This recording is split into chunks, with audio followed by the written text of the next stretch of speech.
Hey there, fans of brotherly love wrestling. It is I, Vic Delicious. Philly's own, the Mecca here. It is the real McCoy, J.D.X. Justin D. Xavier. It's your man, CD, the fallen angel, Christopher Daniels. Hello, boys and girls. This is your old friend RJ City. Hey there, brotherly love wrestling. Bill Carr here. Hey everyone, this is two-time guest Wheeler Yuta. Two bozos from Philadelphia flapping their gums about pro wrestling this, pro wrestling that. Which is not that unique in the grand scheme of things yet. You are in for a treat because you're tuned in to Brotherly Love Wrestling. Philadelphia, are you ready? No! They said, are you ready?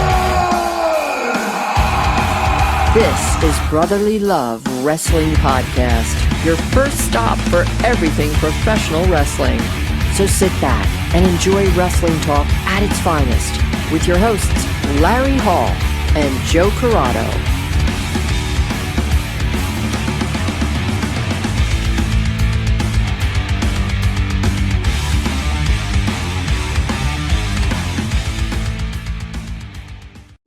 Welcome, everybody, to Brotherly Love Wrestling. And on the show this week, we have a man that we haven't talked to since literally 3 days into lockdown of COVID.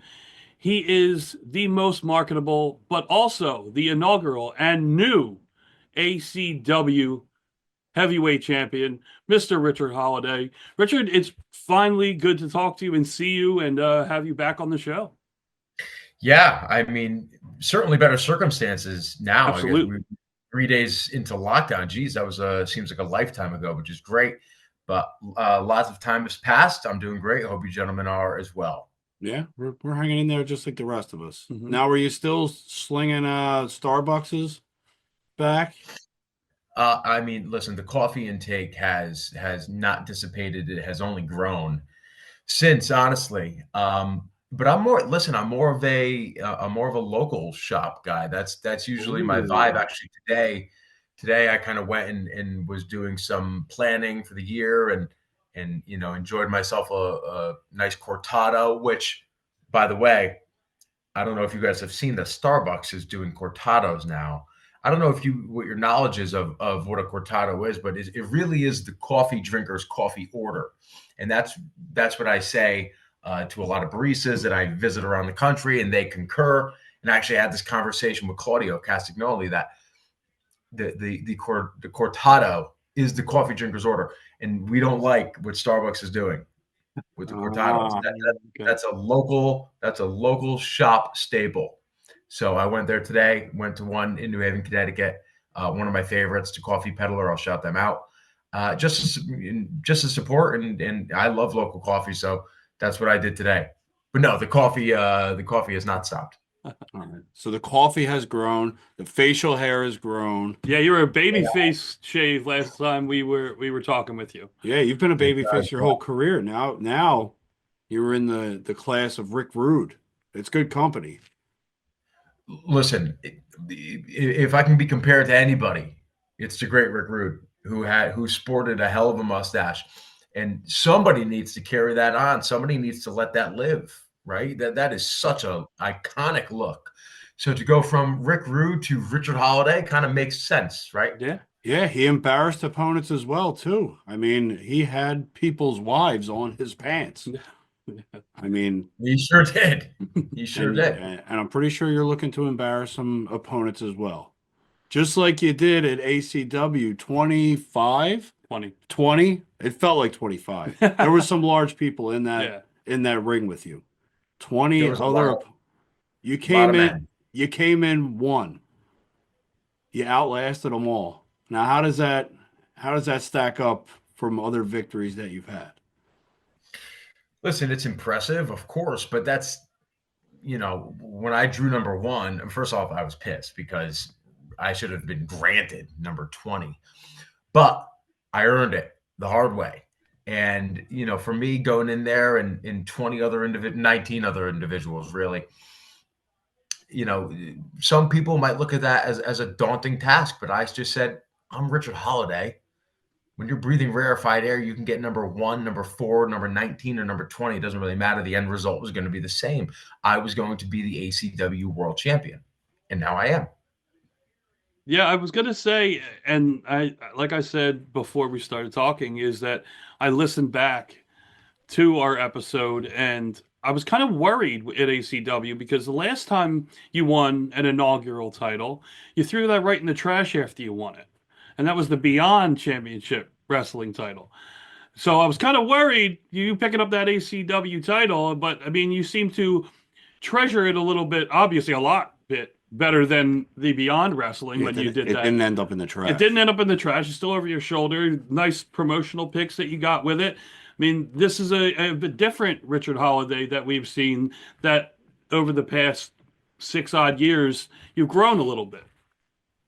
Yeah, I would say I'm polished. Okay. I am, the Beyond Championship Wrestling going in the garbage.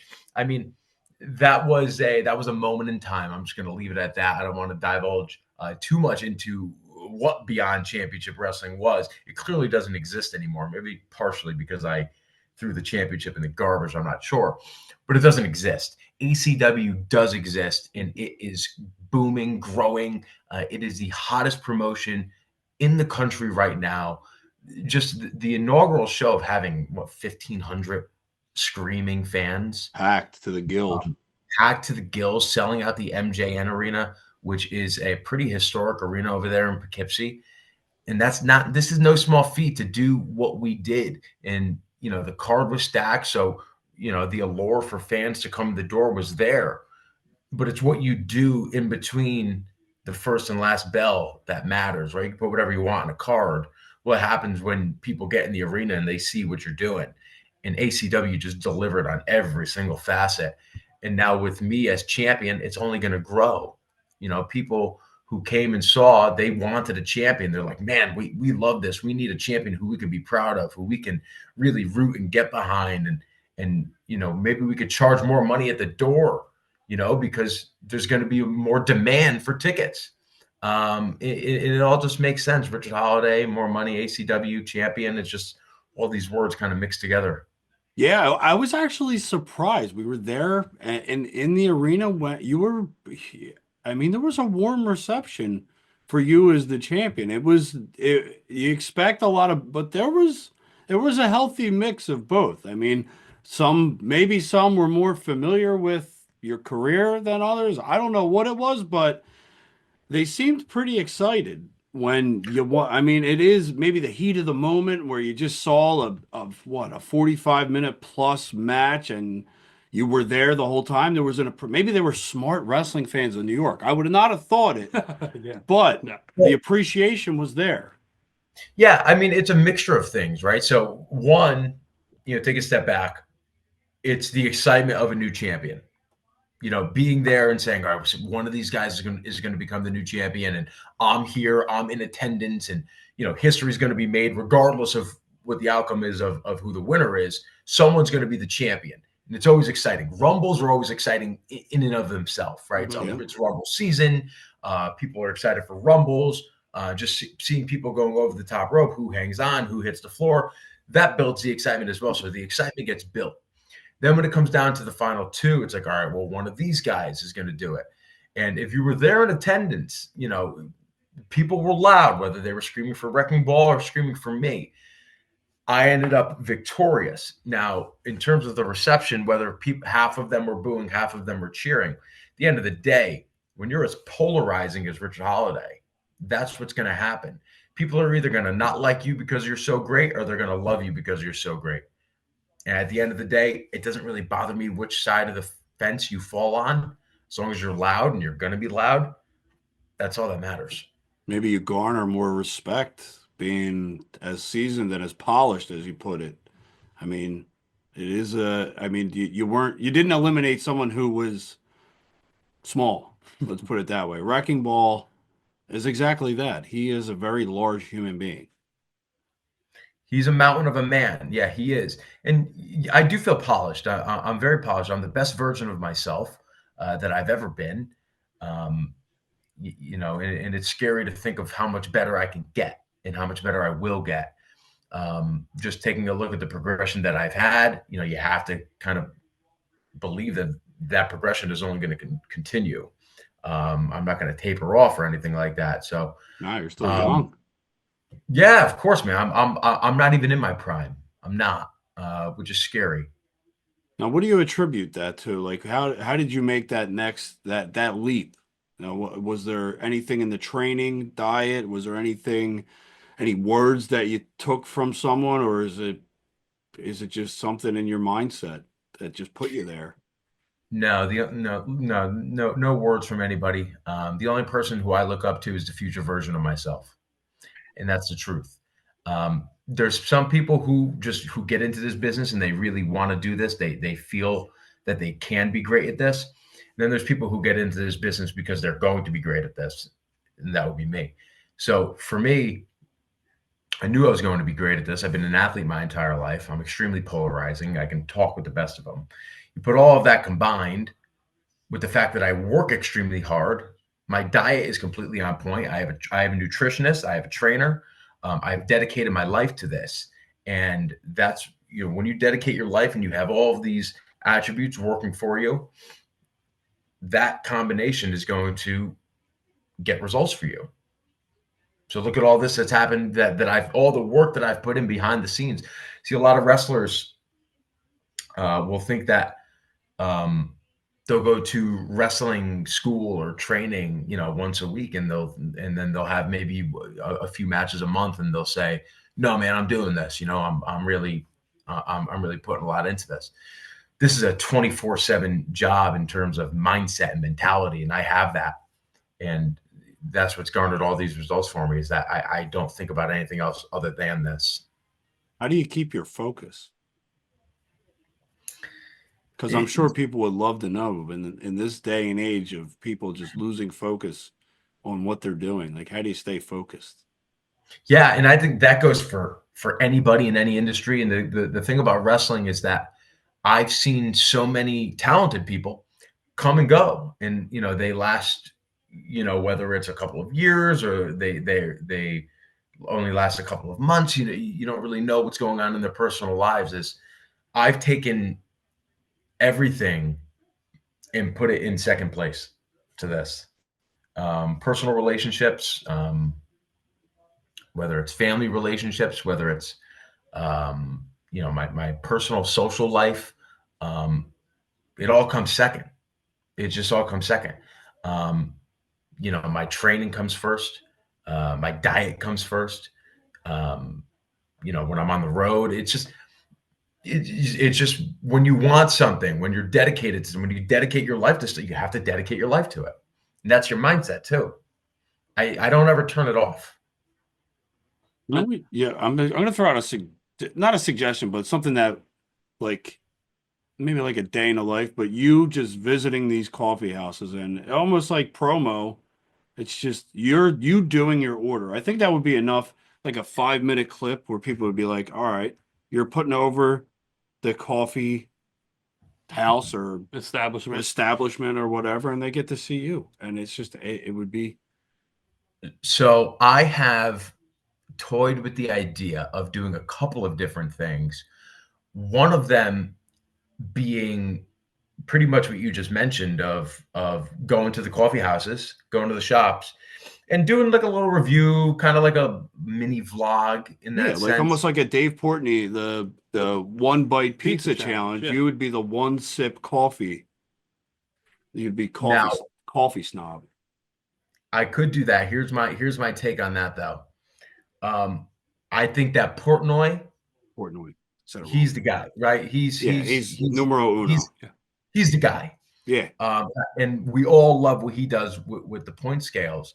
But for me, if I were to do coffee, I couldn't do like the 8.2s, the 8.7. You'd have to have coffee terms to describe it. Like exquisite would be there. I think exquisite would be great. Exactly. I'd rather have a tiered system of adjectives. Yes. Because I think that's more relatable to somebody. And let me get your take on this. If somebody were to give you 2 slices of pizza, and they said, "Hey man, I want you to try this pizza. this one is a 7.7, but I think this one is a 7.3. I mean, could you really distinguish the difference? That's hard. Yeah, that's a very small scale. That makes in between. No, but that makes sense though. Now, if you said, "I think this one is fantastic," and I think this one is good, yeah, just a regular word, you'd be like, "All right." You'd be expecting like greatness on the one, and you would expect. I mean, the bar would be set in the middle for the good one. It's distinguishable. You're setting expectations in a different way. Yeah. When I just hear an arbitrary number of like, oh, this is an 8.1. It's like, dude, what was the difference between an 8 and an 8.1? Why did it get that extra 10th? Yeah. Very good point. I never thought of it that way because his delivery is so good. Right. So but that's his thing, and then everybody just started copying it. Yeah. So I did consider that, and I also have considered doing like a day in the life vlog of like something I'm obsessed with. I don't know if you guys have ever watched this. Is like when bodybuilders do full day of eating vlogs. Yeah, I just love those. I just love those. So I was thinking about doing a full day of eating as a professional wrestler and this, that, and the other thing. But I'll tell you what, I hate the full day of eating of someone that's like 20, because you can eat whatever you want at that point in time. Like when you're 20, your metabolism is firing on all cylinders. I want to see the guy that's pushing 40, what they eat in a day, because they got no metabolism left. Sure. But yeah, I do find those interesting. And a day in a life of eating of a professional wrestler, because the expectations from what you hear is you're going to be at Waffle House twice. You're probably going to have 7-Eleven hot dog. Like that's like the traveling wrestler. Like you'd be interested to see what the actual intake needs to be to keep a wrestler fueled. And 25 energy drinks would probably be in there too. Yeah, not for me. Strictly coffee. I was going to say coffee for Richard. It also cleans you out. So it is better. Yeah, and I don't eat any garbage on the road. I don't eat fast food. I don't eat any of that stuff. It's pretty much, do you pack everything, or do you stop and like you can only have particular things? Like lately I've been better at packing my meals when I fly out or when I go on the road.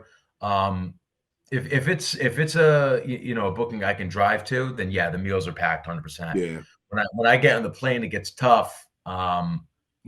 Freezing your meals and reheating them, I kind of get a little icked out about things like that. So, but I'm pretty good at finding a Whole Foods or keeping it clean, packing, whether it's just some fruits or protein bars and things like that, just to kind of keep it clean on the road for a bit.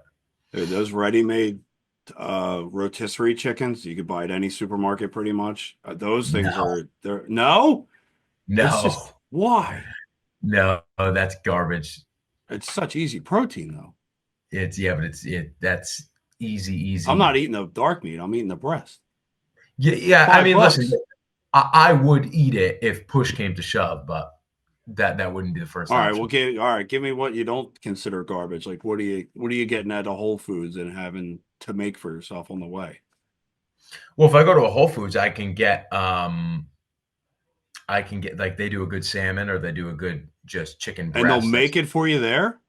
It's already made there. Interesting. Yeah, they got some options, man. I'm not a Whole Foods guy. That's the only reason I'm asking. Yeah. Yeah. Listen, I'll find a supermarket and go into the supermarket and find a bag of hard-boiled eggs. That is true. I do. There you go. Yeah. I'll do weird stuff like that. Oh man, you're not smelling too good during that first match. No, I'm always smelling good. My internals are functioning like a well-oiled machine filled with coffee and hard-boiled eggs. Yep. So I still touching on what you said. You were thinking about ideas. Can you bring it back to wrestling with vlogs? Well, yes, somewhat. I love the Instagram videos that you're doing, the wrestling that they don't want you to see. I love those videos. They're so good. I mean, every time they would pop up, I'm like, oh man, here comes another one. Like I get so excited. It's just so well done. And I'm every single time, I mean, I love the short content because that's what it's all about now, is just the short content and real quick. No, I haven't seen this, so I'm gonna. While you guys are talking. Yeah, I mean, it's really well done. Where did that come from? Like, where is that? Just something that popped in your head? Someone give you an idea? That was just something that I came up with on my own, and just seeing a lot of people. And listen, again, we do live in the world of short form content, and people are just trying to get things out there. And a lot of people are posting training clips, and they show. We had a technical difficulty for 1 second. I don't know why that happened. But go ahead. I'm sorry. All good. No, clips. People are posting training clips and, showing kind of the ins and outs. And for me, I was just like, well, how can Richard Holliday throw his twist on that? So I'm teaching you the wrestling that they don't want you to know. And to me, what makes me laugh more than anything in those videos is the double finger point that I do in every single one of them. I just do things that make me laugh, honestly, and hopefully other people do too. Yeah, absolutely. They're so entertaining, and obviously with the title, you're thinking, you know what I mean? Oh man, you're gonna get real inside with it, and it's, you know what I mean? It's not what you're expecting, and it's just simple stuff, and it's so well done. I just watched. Yeah, I don't like bringing people inside all too much. Even on if you go on my Instagram, I don't really bring my personal life into wrestling all too much. Not a lot of people know too much about me. I would like to think that. And I think that's just kind of part of it, right? But also giving you a little bit at the same time. Kind of an old school mentality where you're, I don't know if it's protecting the business, but not letting anybody to, you want to stay as the wrestler, as the personality, and you want to build off of that. You don't want, because now there's so many people, everybody wants a peek behind the curtain. That's literally what people strive for nowadays. Mm-hmm. And too much of it. The mystery is kind of what keeps you locked in, what keeps you interested, invested. Sure. Yeah. I mean, and for me, if I'm not posting about something that I have upcoming wrestling related, I might throw you a coffee that I had or a supplement that I'm using. But other than that, there's not much. I mean, that's athlete fuel though. So that's not really giving you a peek behind. Yeah, that's it. It's not personal life. No. If you can get by in the wrestling business with just being what you see is what you get, because it's almost like, and I don't know if this is the right terminology for it, but it's almost like you're selling out by letting everybody behind the scenes of your life. So now it's kind of a cheat code to get over. You're just getting over by this is what you're getting. This is what I'm doing. You see it in the ring. You'll see it on social media a little bit. You'll see it on this, but even this is just you. Yeah, I mean, pretty much. I mean, I've actually cut back my I don't want to say intake because that wouldn't make any sense in this context. I've cut back in the amount of interviews that I do, honestly. Yeah. It's the same shit over and over again, right? Yeah. I mean, to me, this one made sense. It's the timing of this one is appropriate. Yeah. But, people who were just doing interview after interview, and I did that earlier on in my career. Maybe 4 years ago or so, 3-4 years ago or so, I was doing as many as possible. Boom, boom, boom, boom, boom, boom, boom, boom. And it got to the point where it's why am I doing all these? There's no point. So very few and far between on even doing interviews at this point. Yeah. Well, I mean, you're, depending on who it is, you're kind of helping the person who's interviewing you more than it is helping you. And then, I don't even look at it that way. It wasn't even so much like that. It was just, I just, the accessibility, I think it's always good to cut back on accessibility. Well, I'm glad you brought that up, because the one thing, and on here, we wanted to thank you for something that you said that you may not even have thought about or ever thought about since. You said to us in that episode, the original episode, 201 episodes 200 episodes ago, that you didn't want to be asked who you were trained by. And Joe asked you, was there a reason behind that? And you said that it's a very monotonous question, that people who know you who are tuning in to hear you speak or hear you or see you would already know this. And it just gets to be the same answer over and over. And I believe that night that you talked to us, you did 4 podcasts. So if all 4 podcasts asked you that same thing, it would just, for the podcast that you're on that people maybe listen to for you, you're hearing the same answer over and over.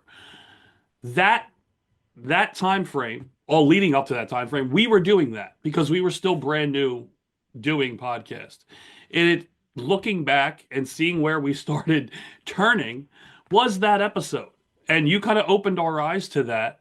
And we kind of went from changing a format of doing that and realizing when it came out of your mouth, a wrestler said, this is it. We kind of didn't see it that way until you said it and opened our eyes. We were like, man, completely you know changed what? the format. That's a good point. Like that we probably shouldn't do that anymore.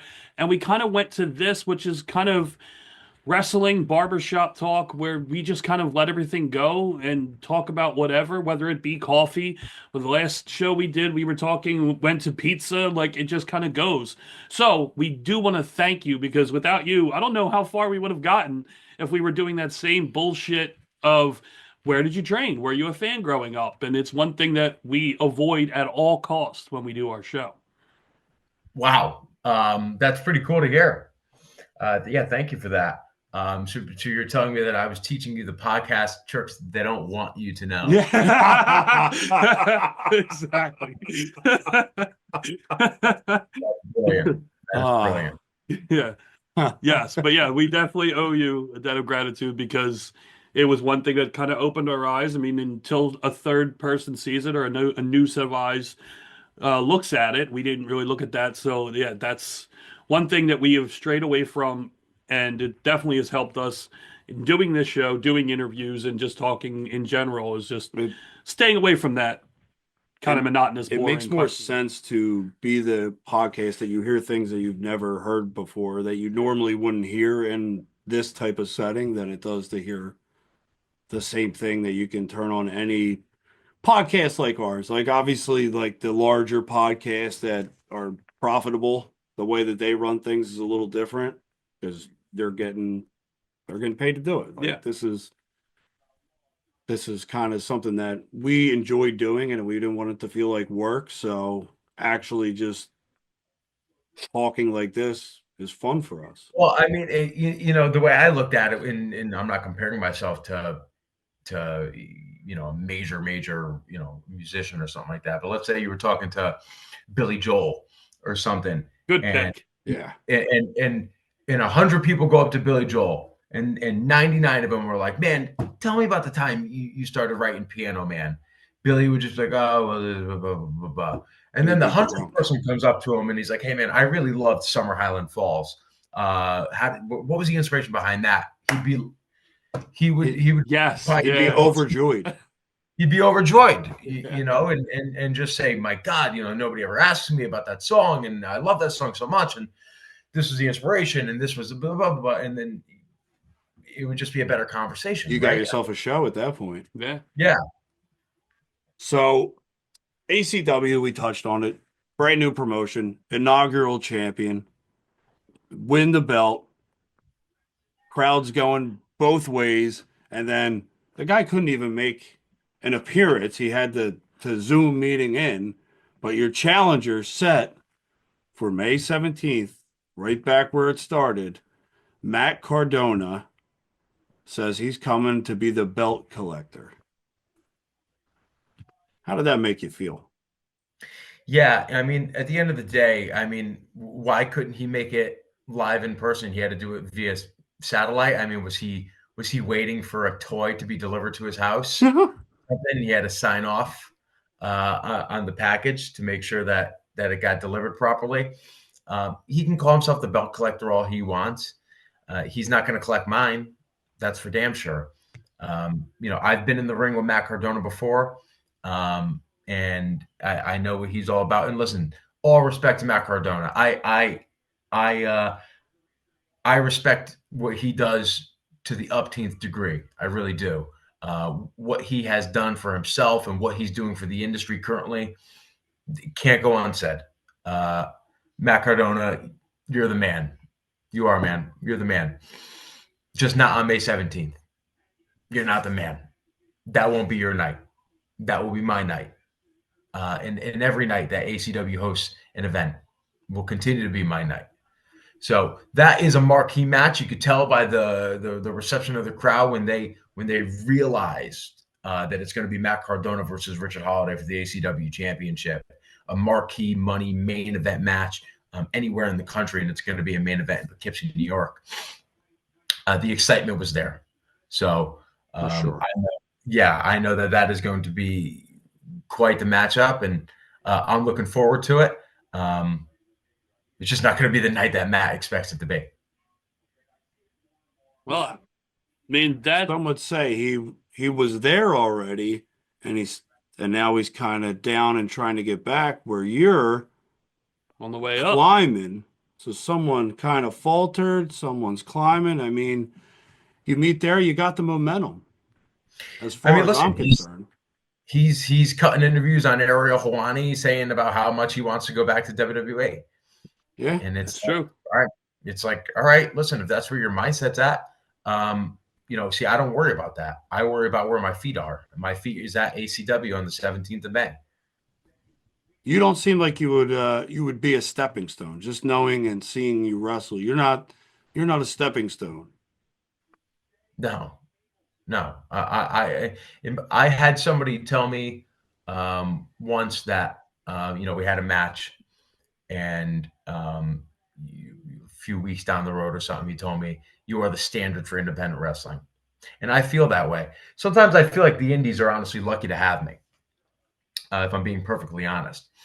But that doesn't bother me, because I do feel like I am the standard for not just independent wrestling, for just professional wrestling in and of itself. I feel like getting in the ring with me, it's just different. I think when the fans see me, it's different. The tone changes when my music hits. It's just a different feel. If you go to when you go to ACW, if you've never seen wrestling before, I know that when you see Richard Holliday, you go, that guy's different. Yeah, they're not built like you. It's been coined before, and someone owns the intellectual properties of the name, but the name Total Package kind of rings a bell when they see you, or we see you, step into the squared circle. I mean, you look the look, you talk the talk. The mustache, I'm going to say it again, the mustache has elevated you to a level I didn't think that you could even get to, but it's done that. A professional's professional. Yeah, the mustache has elevated me. I'm not afraid to admit that. It's a power mustache. It's a move. It's a power move. You're playing chess. They're all playing checkers. Yeah, I agree wholeheartedly. And you could pinpoint dozens of wrestlers who, just that slight look change elevated them. One example, Kurt Angle shaving his head. Oh, good one. Yeah. Perfect. Goes from a great wrestler to legitimately one of the best. The guy. Just by that look change. Me with the mustache, it's kind of the same thing, right? Yeah, the hair on your head's not going nowhere. That's a coif. That's a fine looking head of hair. And I don't feel bad saying that. I'm actually growing it. I'm actually in the process of growing it. Ooh, interesting. Not like what you think when you hear growing it, but I am growing it. It's going to be like a larger, cone. Is it going to be like I'm trying to envision it, because you got a lot right now. I was actually with my trainer, Paul Roma, the other day, and I was telling him the affinity that I have for the look of like the late 80s, early 90s look of like Orndorff and okay. And you need these, the sides. Like where it's just like his hair is like considered like medium length, but like in today's philosophy, it would be considered long. And I love that look. And I just think, oh man, I don't think anybody's doing that. You would look like an intellectual, more of an intellectual than you already like. You look like you think driving a Maserati or something like that. Definitely wears a robe. Like gets out of the shower, wears a robe. There's just things. Has a library in his house. Yeah. Has a pale Nimbus white business card. Yes. for any. You already got the AirPods. You know what I mean? That's a given when it comes to you. So, I mean, when you get rid of you can kind of lose the AirPods. I mean, I get it. Talking to people is excruciating sometimes, but well, guys, you know what? I hate to say it. This has been a lovely conversation thus far, but follow my career, please. The AirPods have been in the trash for over 3 years. I know, but that's the thing is that they're so synonymous with you. They're synonymous with me. I get it. Old him. That's the thing is that I don't want to see them. I didn't want to see them go, and I kind of miss them, to be honest. No, but it's not. It's a whole persona. I get it. Like I get it. He too. grew up. He's got a mustache. He's going for the Orndorff, the mane. He's gonna have the mane. That's what you need. Yeah. I mean, think about the robe though. I like the robe idea. I mean, you can pull it off. Yeah, but I like my suit jacket vest. Yeah, I mean, it's a new age robe, maybe. I'm just spitballing here. Other people have done the robe. I try to do things that other people haven't done. Or bring things back that haven't been done in quite some time. Robes are still kind of prevalent. I'm trying to think of what would go with that look. I mean, I get it, the track jacket. Mm-hmm. I think. I mean, I would like a mesh Guys, tank top. Leave the brain work up to him. I got you. I mean, leave it to me. I got it all under control. Yeah, I'd have faith in you. I'm sorry, I'm out of line. It's fun to fantasy book. It is. Yeah. Leave it to me. So aside from going forward in May 17th, as we already talked about, what is coming up for Richard Holliday? What else can we look for from you in the near future? Well, we are recording this on the 15th of January right now. Yes. Not sure when this is going to release, but on the 16th of January, aka tomorrow, I will be defending my Fight Life championship. So Matt Cardona wants to call himself the belt collector. I have two championships that are very prevalent and very predominant right now in the moment. I will be defending my Fight Life championship on the 16th of January. On the 18th of January, I will be at Exodus Pro, which is a subsidiary of the NWA, where me and EC3 seem to have sparked quite the rivalry. Because I'm the younger, better-looking version of him, apparently. And then on the 19th of January, I will be in one of the most important independent professional wrestling matches. I don't want to say of the year because it's January, but in the last few years, as me and Charles Mason step inside a steel cage in the Hammerstein Ballroom for GCW. Wow. So yeah, I would say I have a pretty busy week. You do? Yeah. Oh yeah. So yeah, pretty busy, pretty important.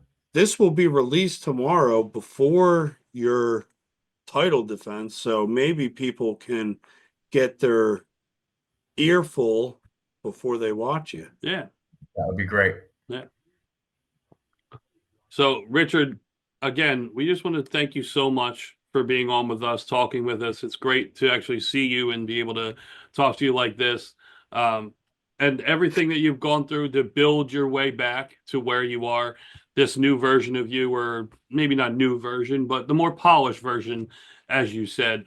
It's great to see you back. Great to see you doing what you do and doing what you do in that ring, because it was great on January 4th, thank you. January 4th in Poughkeepsie, to be there live to see you in the ring again.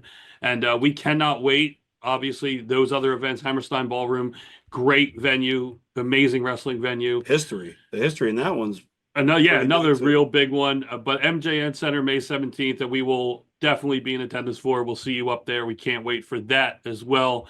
And all the best of luck going forward. Thank you once again. Thank you, gentlemen. Much appreciated. All right, everybody, we hope you enjoyed the show. Thank you for watching and listening, and we'll be talking to you very soon. Don't take any shit from anybody.